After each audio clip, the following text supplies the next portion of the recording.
listeners, and welcome back to the Victim to Victor podcast. In today's episode, I have Kris Pedretti on my show. Kris is a brave survivor and the 10th victim of Californian murderer and rapist Joseph DeAngelo, also known as the Golden State Killer. Life changed in an instant for Kris when at the age of 15, the Golden State Killer crept into her family home and brutally raped her for hours. He was finally caught when police teamed up with a genetic genealogist who was able to use DNA data in public genealogy websites and eventually link it back to him. With his capture, Kris felt that for the first time she was on the road to healing. But what she found was that the real beginning of her journey of healing wasn't his capture. It was the fact of saying out loud, "This happened to me." That was so freeing and started her road to recovery. Listen on to hear Kris's remarkable story of recovery and how she is now inspiring many other survivors to gain confidence to share their stories.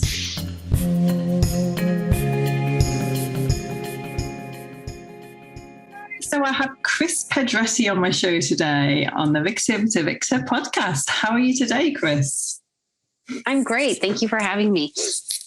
I know, it's been such a pleasure, and I know that you've got a very important story and insight to share with the world.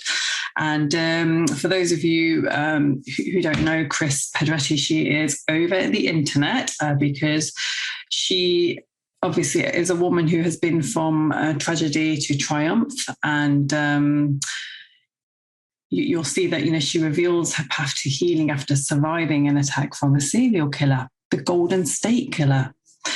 So, Kris, I understand that, you have obviously had a journey of success where you've been helping many other survivors, but it'd just be good to obviously get your insight about what exactly happened and also, where you are today. Okay, that sounds great. And yes, I have been on this journey for 42 years, and only in the last couple of years have I really been able to make some great progress. So I'm excited to share my story and hopefully add some support for your listeners as well. So I was 15 years old, and, as a 15-year-old, your world's pretty small. So it was a week before Christmas, and that's all that was on my mind. Christmas shopping, baking cookies, all of the normal things you do before Christmas. And my parents were going to a Christmas party that night, and they left probably at 6:30. It wasn't late. My sister was at work, and she'd be off by 9. And so I thought it was great that I got to be home alone, Yeah. And my girlfriend came over. We were, just doing girl stuff. And she had to go home because her mom wanted her to make cookies. So that just left me home. So I popped a frozen pizza in the oven, and I started to play the piano, just probably Christmas songs. I'm not sure.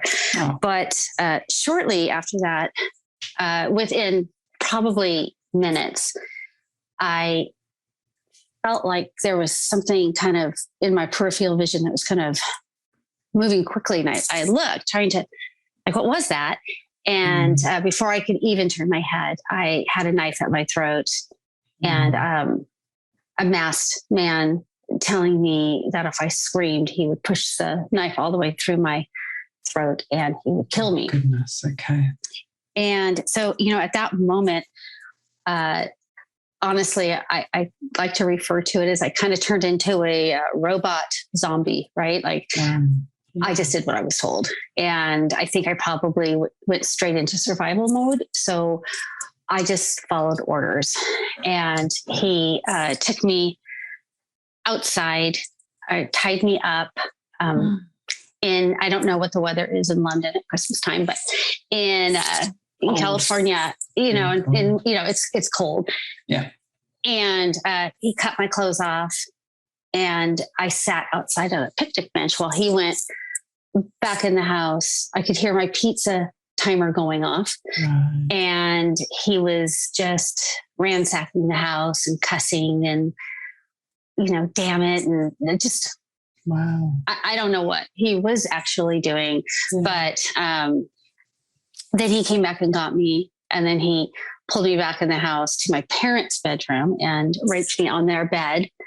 And I had no experience with sex, at 15. And so I really didn't know what was going to happen next, and he took me back outside, and then he did some more ransacking, probably stealing things inside the house, and then pulled me back into the family room this time, then back outside, then one more time in the house.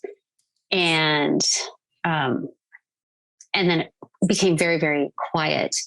And at that time I thought, he's gone. Yeah. And so I moved, but he was right there. He just, one of the things about this Golden State Killer, Joseph DeAngelo, is he is very quiet and still. Like he could stay crouched for hours waiting, Wow. So you don't know when he's there. So of course the knife was back at my throat telling me to not move. And I'm just talking, I'm tied up in gags. So I'm talking like my elbow moved, he's watching. Wow. And that happened twice more. And at one point I thought he'd set the house on fire and I was going to burn. But he had actually just turned the fireplace on and rearranged the furniture. So where I knew the couch was, it wasn't anymore. So I thought the couch was on fire, but it was just next to the fire. But, I wouldn't know that until, I don't know, 5 minutes later when I didn't catch on fire, I realized that, you're just disoriented anyways when you can't see anything. Yeah. So finally I just decided, I kind of came back from that zombie mode and decided, I have to get up. If he's still there, so be it. Like I can't do this anymore. So I guess at that point I pretty much accepted that I was going to die. And, but he wasn't there. And so I was able to kind of hop. I couldn't get out of the bindings, but hop over, to the door to make sure it was unlocked so somebody could get in.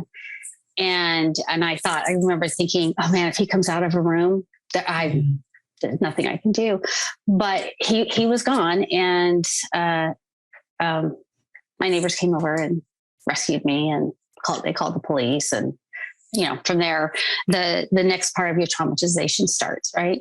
With the police. And then I don't know where you are, if you have rape kits, but then the hospital and, that's just a horrible experience from beginning to end where I believe most victims feel re-traumatized, through that next important step if you choose to take it. But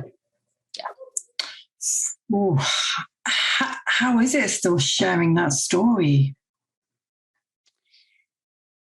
It's a little bit emotional, but the more you share, the more, it gets a little bit easier to tell. Yeah. And I had some incredible trauma therapy and that really, really helped. She used a technique called brain spotting. Have you heard of that? Or EMDR? EMDR, yeah. Yeah. And that really helps to desensitize. It doesn't make it go away, but it keeps the triggers and like the flashbacks more under control. Yeah. And I guess that's what it is when it comes to PTSD. It's the flashbacks, it's just things that will remind you of him.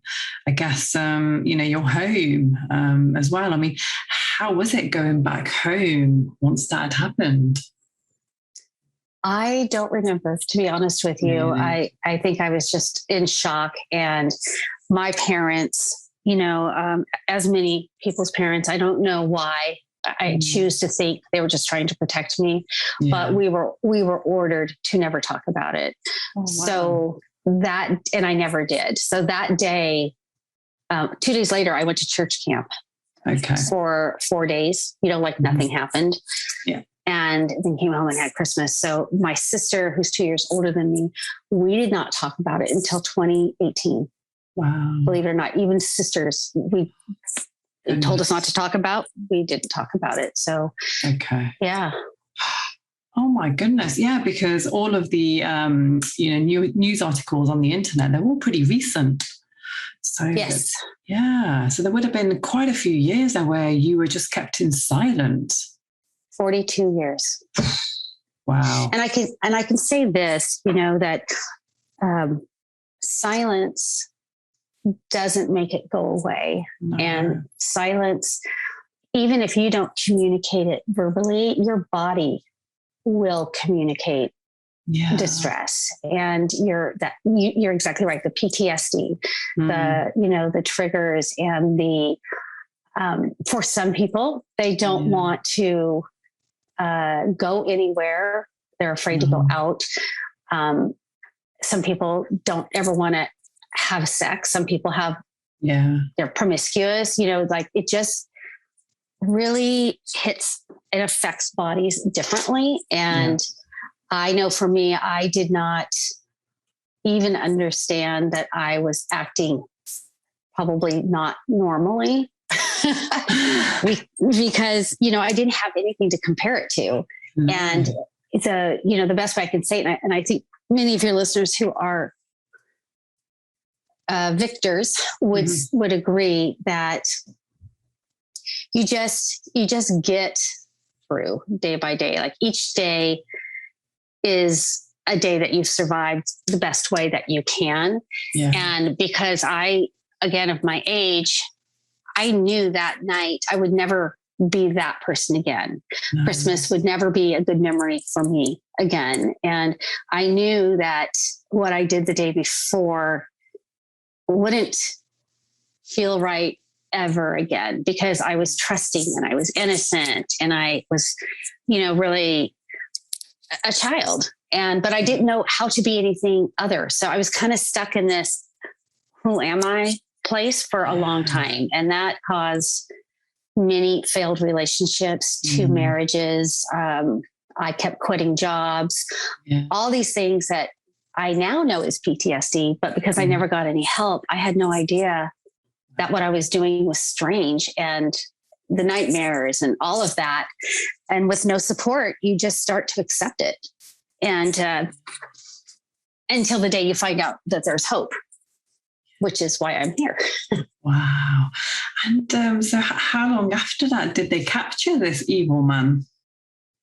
42 years later. Oh my goodness. Yeah, 2018, April 2018, they had caught him. And it's funny because people ask me a lot, like, hey, how were you so happy? Like, wow, what a relief. And I was like, no. And they look at me like, what? Why? Like, what more could you want? And I would, because people, like that's the end of the story, because it's always the end of every TV show. No one cares about after, right? That's just the end. And in reality, that's just chapter 2. That's exactly. Yeah. Yeah. Oh my goodness. So I had convinced myself that he was dead. Wow. And that's how I could, that's how I could get through a day, because he, we kind of knew he must have lived in the same city because everything was right around here. Yeah. And so when he was caught, it was like this monster had risen from the dead. And I was on a business trip, and I got a phone call. So none of my support was with me. I was just by myself in a hotel room. And it was, I went right back to where I left off at 15. I started shaking uncontrollably. I felt like I had to escape, but I didn't know where to go. I couldn't decide a simple decision. Should I take a shower or should I just get on a plane? But I couldn't even dial a phone. And, what was going through my head was like, what if I know him? I'm going to see a face now. Like in 3 hours, they're going to do a press release and I'm going to be looking at this person who was faceless. That's horrible. Yeah. Yeah. So my boss, I finally made it down there, and she actually made all the arrangements for me and just got me on a plane. And I flew home crying the whole way. Wow. I think that I was in the middle seat, right? Last seat. And the two gentlemen on either side of me just didn't quite know what to say, or do I just act like this person's not falling apart next to me? It was very awkward, but I got home and I didn't know him, and he's just a disgusting old man. Exactly. So I was going to say, because when you looked at him, is that all you thought? Just disgust? Yes, gross. Good. And disgust. Yeah, that's interesting. And just looking at his images, he looks like a very big man. So that would have been quite, traumatizing for you at the age of 15 when you're just a little girl. Just having this big guy over you is horrible. I don't remember that. That's kind of when I just went. But what was, and still continues to be a trigger. And I don't think he was that big then. Like he gained a lot of weight. He could lose weight. But he was a cop. Oh. So yeah, he was a cop. So I never realized until he got caught, why I was just so nervous around police officers. I mean, there was a theory that he was a police officer. So obviously I had heard that, but to this day, if a police officer were to walk up to my door, even now more, I'd be terrified, because we know that there are bad cops out there, and I experienced one of them. So just because they have a uniform on really doesn't not what it should mean. Right. Exactly. They're not always out to protect and serve and protect. But it's just a job, I guess. It's not like they're angels of any sort. It's a job which pays them. But it's interesting why they called this Golden State Killer the ultimate bogeyman. Strange. Yeah. Well, I think they called him that because this, like I said, he could stay crouched for hours. He would stalk you. Well, he didn't stalk just me. Like, he was stalking neighborhoods, and when the opportunity arose, he took it. Right. But he could just like sitting right next to me. You just never knew. He just came out of the blue. He just would appear. And, and after me, I was the 10th victim. And I think around the 16th, he started to attack couples. And the poor men would have to lay with his hands tied with dishes on his back. And if he tried to get out, they would fall off. And so, and he would be telling, the man, I'm going to kill your wife and I'm going to kill you. And then of course from there, he actually went into murdering people. Oh goodness. And he's a bad guy. He is. Yeah. So, I'm really glad that they caught him, but it just seems like there would have been a lot of incidences up until that time that he was caught, which really saddens me, because he was getting away with it. Mm-hmm. Yeah, actually, he was a cop until he got arrested for shoplifting dog repellent and a hammer, I believe. Okay. Yeah, and my personal feeling is he needed to shoplift it because this is his way of not getting, him thinking it through, that they could never trace this back to me, because he didn't own it, or there's no. But they caught him and he got fired after that. Oh, well, goodness, yeah. Fired for shoplifting. Forget about all the other incidents. Yeah, exactly. Oh, wow. And it was just, because, just looking at your image of you in tears, that saddens me as well. And I can just see it in your eyes how, you really want to be out there inspiring other victims. So tell us where this journey brought you. So, once he got caught, I would say I was just in survival mode and little self-destructiveness going on there.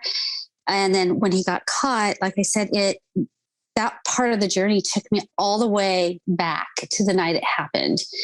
And I started getting all the triggers and panic attacks and terrible nightmares. And I thought I had to quit my job.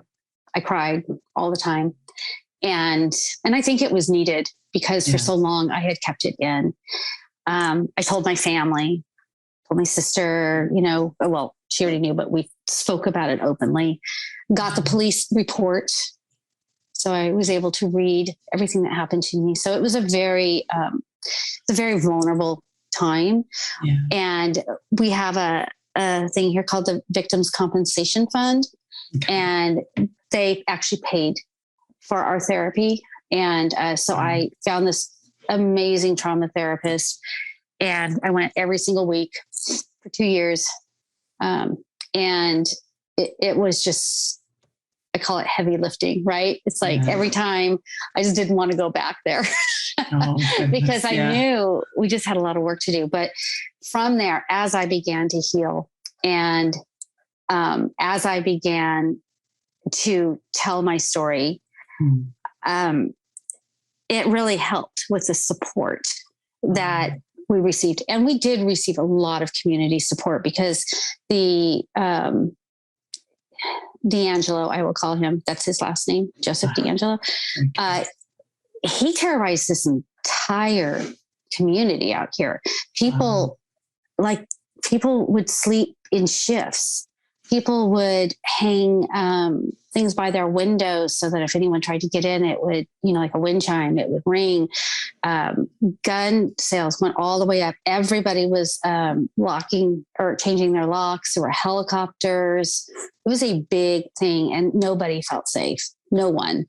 So, he really terrorized many. And anyway, so as I healed, my therapist kept telling me, you should write a story. And I'm like, I don't want to write a story. Because I started a journal and I never wanted to go back and read it. It was just not good memory. So I said, but maybe I could tell my story. And so at that time, a TV station had reached out and asked if I would like to tell my story. And that took so much courage. Oh my gosh. I was so scared. But that was the beginning of my way of telling my story. And I got a lot of comments. So from there, I decided, you know what? There are so many women that did not get the support that I had. And so many women that have been holding this for so long because of so many reasons. They may not be believed, or it's a family member that assaulted them and they're afraid. They think it's their fault and they've been shamed. Yeah. And I'm sure, there's so many reasons. And I thought I need to give a safe place for these women. So I started a group, and it's called Sexual Assault Survivors. It's Time to Tell Your Story. And I thought, how is anyone going to even find me, but they did. And I'm at about 600, and there are many, many advocates, like the people that had been affected in the community, or maybe someone knows somebody that was assaulted and they want to know how to be a better support system for them. And then of course, so many victims. We had one that said that she hadn't spoken about it in 62 years. Wow. And so that is where that led me, and where I'm at now with the group is trying to provide a safe place. Yeah. And anyone can join. And it is private though. Like I have to accept you in, and I do protect all of our vulnerabilities. If there was ever anything that happened to get out of line, I would take care of it. I'm on it every single day.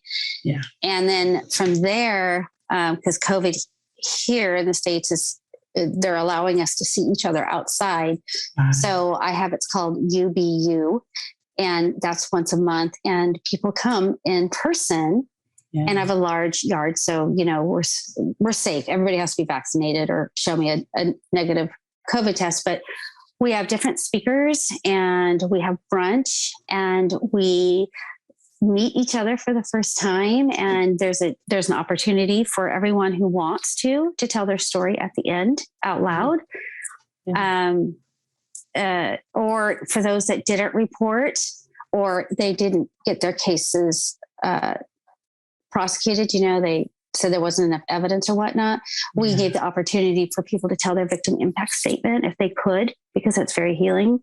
So we do those once a month. So right now, that's what I'm personally doing, with the group. And I'm also reaching out to people as yourself to get the word out that there's support. To just, you don't have to be alone. And it is so imprisoning and isolating to put yourself in a cage and so afraid to go out and live your life, because we still have so much life left and no one has the right to take that from us. They don't. Absolutely. I know. And I think when it comes to actually sexual crimes as well, that's the worst, because, they're taking away our innocence at such a young age. I mean, I just feel that is the worst crime. I know, you can't really, compare the different crimes because they're all as bad as each other. But yeah, I don't know. There's something about sexual crimes which really, like for me, is traumatizing. And I guess it's. Well, I think we live. Sorry, I think we live in a kind of a rape culture, and it's here. I can only speak about here. It's very normalized, and it's really up to the woman to protect herself. No one says to the man, "Hey, just don't rape." It's women like, "Don't wear short skirts," or keep the keys between your fingers when you go to your car, or don't stay out too late, or don't flirt, or why did you let him in? Yeah. And no one looks at the man. And the rape jokes are ridiculous, right? And TV shows, it's all normalized. And so that's why we do put ourselves in prison. And then we don't trust anyone because we're afraid to say anything. But if 3 out of 4 women don't report, and I think it's 1 out of 6 women will have an attempted rape or be raped in their lifetime. Imagine if everybody's voices came together and we broke out and said, forget this. We know that this isn't our fault. We know this is the culture, but we don't have to accept that. Imagine how powerful that would be. Yeah, that would be, wouldn't it? Yeah. And I guess it's educating the men, the boys, as parents, we should be educating our boys and building their self-esteem, because a lot of the reason why people go and commit crimes is because they're lacking within themselves, and they want that power, they want that control, and so they get that by overpowering their victims, and it feels good to them. Yeah. Well, and I think also the educating by the parents, I mean, I do think that's important, but so many people are victimized by their parents. They are not going to get their education there. It's got to get into the schools. What does consent mean?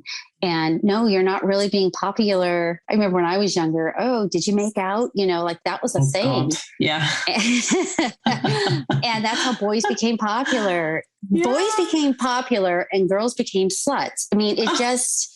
Right? Exactly. I know. So sexist, right? Yeah.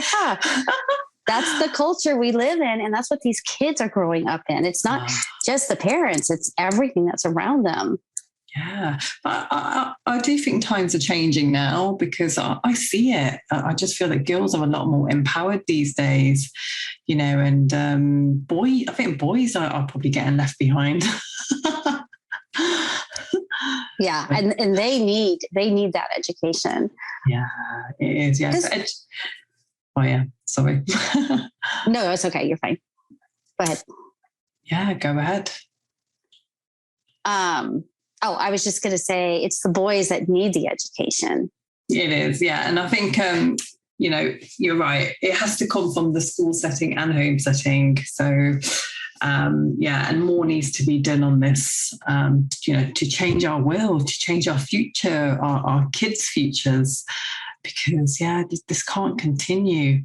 And, I suppose with the COVID lockdown now, there has been increases of, paedophilia, because there's been a lot, everyone's been at home, and, I think it's obviously made the paedophiles, worse, because they're not able to get out, so they've basically just been using that time upon their kids or grandkids.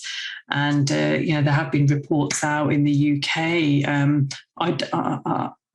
unsure about the stats in the States. I don't know if much, if there's been much released about that in the States. I haven't heard anything. That doesn't mean it hasn't been out there. I just don't feel like we talk about that. I feel like nobody wants to hear it. I know. It's sad. Yeah, it's sad because if you hear it, excuse me, you have to address it. Yeah. And I feel like, and these are things I actually hear, this wouldn't happen in my neighborhood, or no, we're in a safe area. And there is no safe neighborhood or safe area. I mean, people that assault are oh my God, they're priests, right? How much do we hear of that? Oh, goodness. And lawyers and doctors. And so they're, I remember one of the first times I spoke out, and a TV station was coming here, or it was HBO, I believe. And my own neighbor told the other neighbor that, look at her, she just wants attention. That's why she's doing all this. That's awful. Yeah, but that's our society. No one wants to think about it.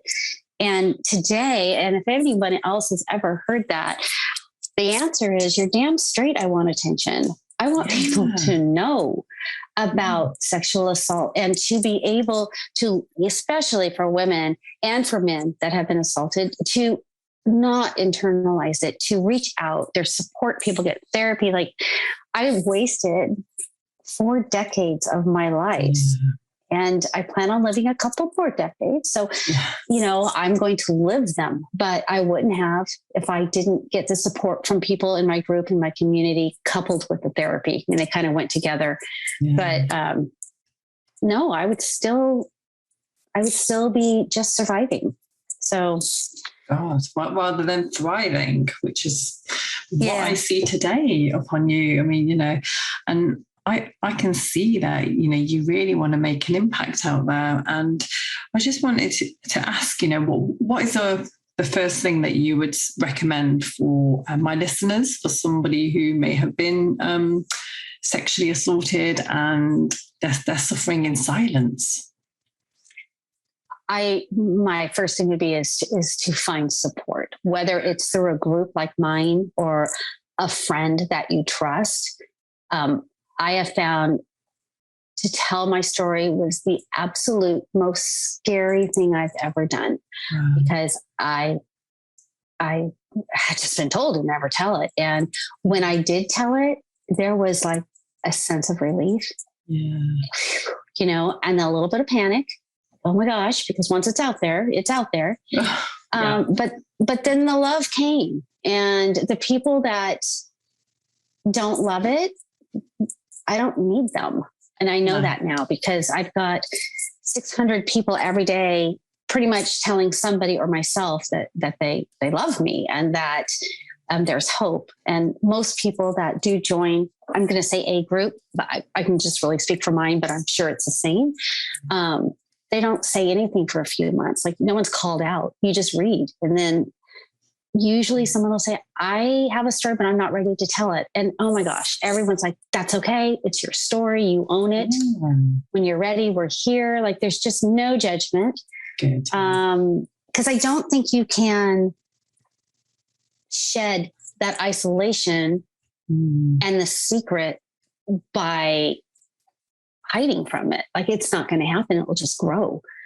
And there is a lot of hope, and it is not your fault, listeners. It's not your shame. It's not your blame. It's his, and only his. So it's okay to talk about it. Oh, that's beautiful. And I couldn't have said that better myself. So definitely, the number one thing that anybody out there should be doing right now is to seek a counselor, therapist, even if it's just picking up the phone to a trusted family member or a friend, just share your story. I mean, you know, a lot of my healing came from writing. So, you know, you might want to just start writing about it. How about yourself, Kris? Do you actually have you written about this in a book, or?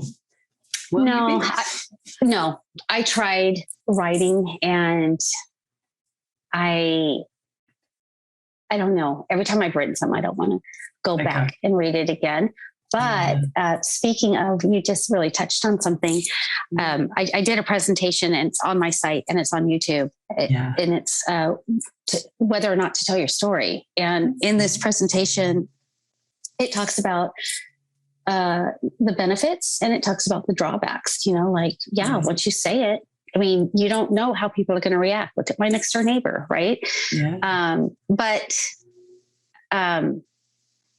that's just something you have to look at and be ready for. And then it also talks about how to choose who you want to tell. And part of that was the how to tell. Like you just said, you wrote. And I'm assuming this podcast probably has a lot to do with your healing as well, by reaching out to others. I have a friend that is a musician, and she wrote a song about survivors, and she's a survivor. She played it at one of our the weekend brunches. I have a shed, so it doesn't take much. I have a rotting shed in my backyard. You know, it was ugly. So one day I decided to paint it, and then it looked pretty again. And then I thought, no, wait, I don't even know how this came to me, but I'm going to make a tree, and it's going to be my healing tree. And so everything on this tree has something to do with my journey. Like there's a face with, you know, like masking tape over their mouth, you know, like silence. And there's a bird in a cage, and then there's a bird flying away. And it's filled with air. It's really healing. I just go out there and paint. And then it has like, it's got the day it happened, you know, big fireball. And then it's got like I add leaves. When I feel like I'm getting past a certain point, I'll go add some leaves. So my goal is this tree will cover up all of that at some point. Wow. And then the top of the shed is for survivors when they come over, or anyone, to write messages to others. Oh, that's beautiful. And that is more healing for me than writing. You know, another gal sent me a book. She draws, and she had been paying attention to what people had said. And she had made an illustrated book with all the phrases and comments that she had heard that had meant a lot to her. And she sent it to me on my birthday, and she's out in Illinois, which is far away from here, and Midwest. So I think, I'm sorry, I'm talking so much. You just touched on something that was so important. It is. And I think, you know, the message of that we're obviously delivering here is the fact that you find your own ways to express your hurt and your pain. You know, a lot of musicians and artists, they find that through their craft. You know, they like songwriters. A lot of songs are written out of pain. You know, and artists as well. You know, you find that a lot of the best artists, they were loners. Because, and so they express themselves through their art. And I guess, you know, when it comes to creativity like that, it's to do with belongingness. You know, they've found that belongingness, you know, through their work. And I guess it's the same with yourself. With your shed. Definitely. And so kind of bottom line is, to tell your story doesn't mean it has to be out loud. You do it however you want to do it. Exactly. Yeah. Oh, I love that. Oh, thank you. So where will we see you go from here, Kris? What's your plans for the future? Well, I want to take my understanding a little bit further. So I actually visited our police department last week, and they have, there's a great podcast out there.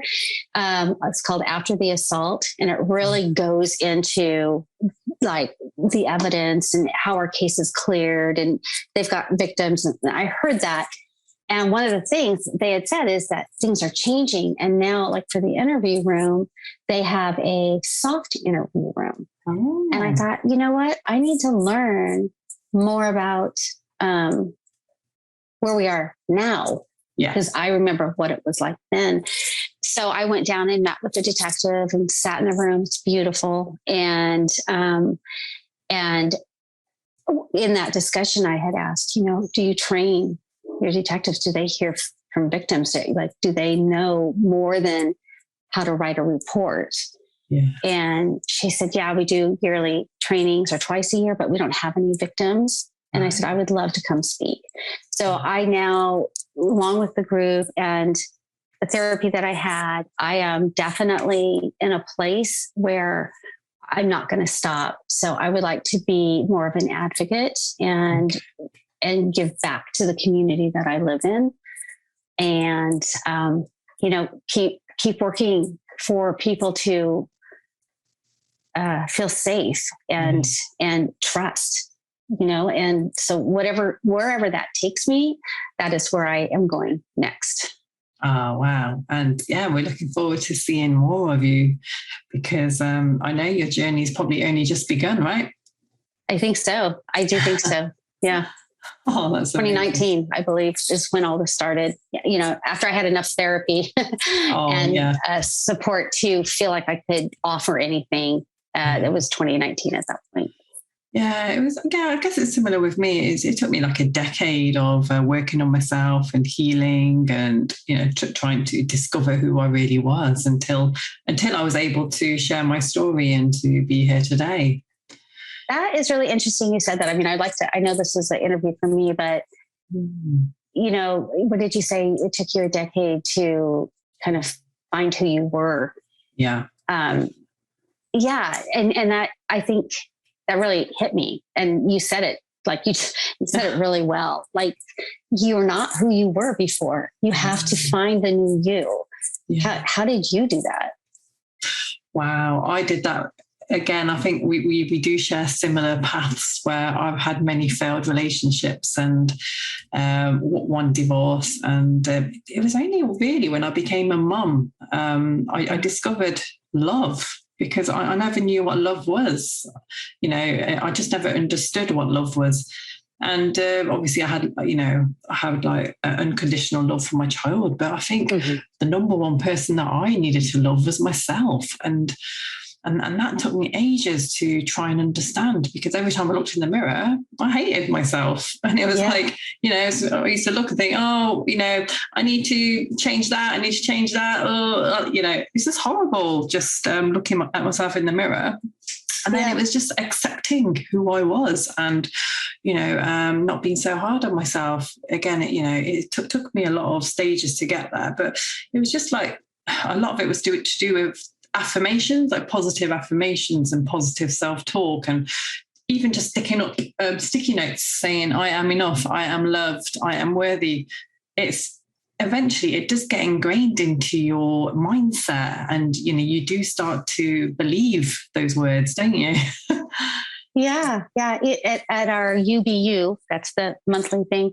We actually, that is what is all over the yard. Our signs of you're amazing, even the tablecloths. You are amazing. You are loved. Yeah. Don't look back. You're not going that way anymore. No. Just so I get it, and thank you for sharing that. Oh, no. Yeah, no, it's important, because I think, anything that we can do to help survivors out there to, first of all, gain that self-love. And I've been talking about this recently, where I believe that we need to marry ourselves first before we even enter into a relationship and get married to anybody, because, without us loving ourselves and being true to ourselves, how can we contribute towards a healthy relationship? Right. That's right. It's not possible. Yeah, because otherwise what we're doing is entering into a relationship where we're wanting that other person to fill in, the gaps that we have, and to fill in that, the lack of love that we have for ourselves. And that's very unhealthy. So I've figured, because then you're attracting the wrong people into your life. That's very true. That's probably why many of us who have been assaulted don't have the healthy relationships and don't stay married, because everything you're saying is spot on. Although I don't think I realize that. I didn't think it was my fault that, No. you know, it was always just, oh, well, you know, another one's gone, but Another one. never, another one bites the dust. I know. I was counting them on my hands. I was like, oh, here we go. 7 relationships. Yay. You know, Yeah. come on, who's next? Yep.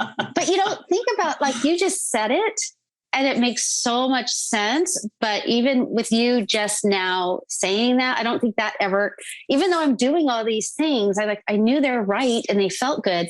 But I think you just put it like in a nice little box with a bow on it. And I don't think that most people who have been assaulted love themselves very much. And so they don't think about, oh, I need to love myself first. It just doesn't resonate. And that's why I think you said it took a couple decades. It took me some decades, but with the support and with the love of being able to say it out loud or in whichever manner you choose, I think that message can be received so much earlier, and so many years won't be wasted on, you know, just blindly making it day by day.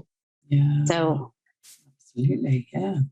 Yeah. Wow. So, okay. So as we come to the end, I just have a few questions just to put you on the spot because I like doing that. So what is your biggest regret up until date? Oh, my biggest regret is that my behavior, the PTSD, I had no idea what was going on, but I think I hurt a lot of people, and because I couldn't maintain a relationship, you know, I wasn't the person that I am today. I was much more self-centered maybe, or the best word I can say is weird. Like I didn't operate in the same world that everybody else did. And I think I did hurt people, and I probably could have been a better mom. I have 3 kids and they're all, you know, older now. And I moved out like 3 years later and got married when I was 20, like you said, running, and had children. And I think I probably could have been a better mom. I wasn't a bad mom. I mean, I didn't hurt them or anything, but I think I could have maybe been a more complete person if I had had the help. Yeah, and I guess because something which I struggle with is just that presence, you know, being present. And I think maybe that's what you were lacking because you were so traumatized. It's difficult to accept where you are because you're just stuck in the past, aren't you? Yeah, you're surviving day by day. Yeah, exactly. Yeah. So and what, like, looking back to when you were kind of, you know, in your late teens after the incident happened, what's the one thing that you'd like to say to that younger child of yours, the inner child? It was not your fault. And that you are loved. Yeah. And get the support. Don't worry about what other people may say or do. Take care of you. Oh, I love that. Wow. Thank you. Mm-hmm. And I think that finishes us off nicely on a beautiful, positive note. So thank you very much, Kris, for sharing such a sad yet inspiring story.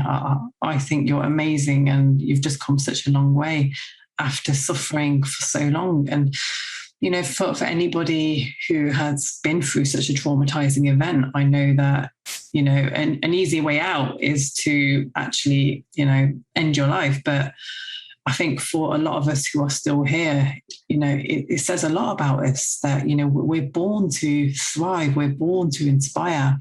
And, you know, we're still here today because we've got so much beauty within us that we need to share with the world. And I think you are a prime example of that. Thank you. Thank you so much. And on that note, we will say bye. And I will add a link to Kris's website and any other social media links that Kris might have, including her Facebook group that you may join. because I think that, this group, it's about to hit off, because I feel there's so many people in need of this support right now. And and I wish you all the success with that, Kris. I truly do. Thank you so much. And thank you for allowing me on your show. I really appreciate it. And while this episode comes to an end, you may want to check out my book, Victim to Victor, now available on audio, and where I have shared my journey of evolving through self-help and a determination to cast off my damaging past.